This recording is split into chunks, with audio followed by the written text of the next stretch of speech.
We're at the Royal Institution for our 6th annual conference, NextWealth Live 2026, and we're bringing together leaders and thinkers and people from across the wealth management industry to focus on growth for our industry.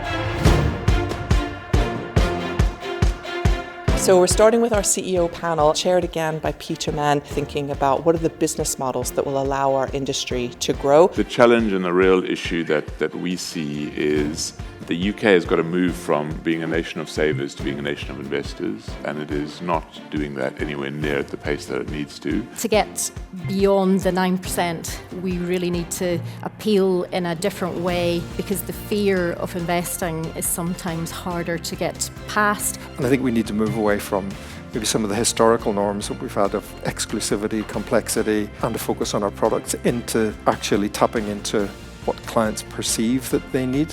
The natural lack of education in the UK does suppress saving, and also the fear that all investment comes with risk. You know, we could all, and probably our children could talk about the risk warnings associated with investments.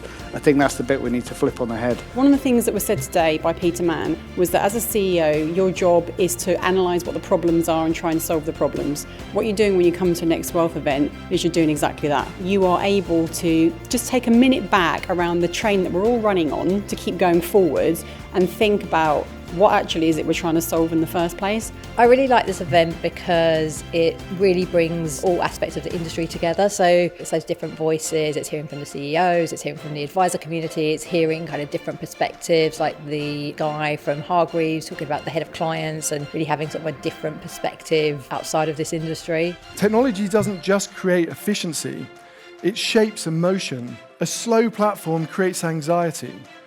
A transfer that takes 10 days with your life saving disappearing off one platform before it appears on another creates fear, but a clear dashboard can create confidence.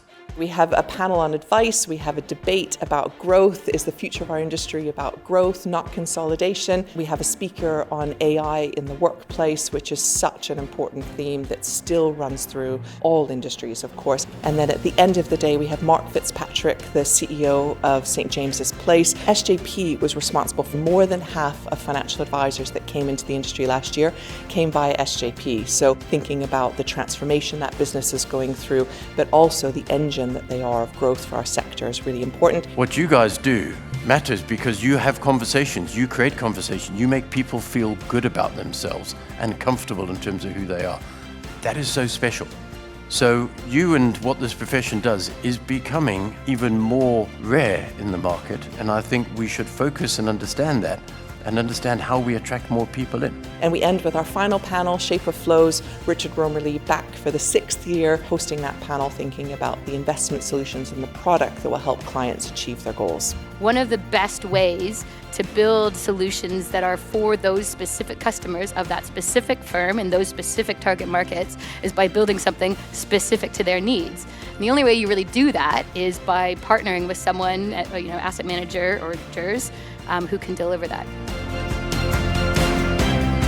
There's a really good calibre of individuals here, from senior companies to other fintechs like ourselves, and it's always good to catch up with friends, see other industry experts and get different points of view as well. I think we've got about 350 people coming today, which is fantastic. That opportunity to connect face to face, I think, is one of the real secrets of our industry that drives innovation, drives change, because we connect across different parts of the supply chain to come up with ideas to drive growth. But we couldn't do what we do without the support of our sponsors, so a huge thanks to them. We've got new sponsors, Firenze, IntelliFlow and Scottish Widows. EV are back again, SS&C. Our charity partner again for the 3rd time in a row, Urban Synergy. We can't grow as an industry if we don't bring in the right talent, and so partnering with Urban Synergy is so important to our mission of helping to drive growth in this industry.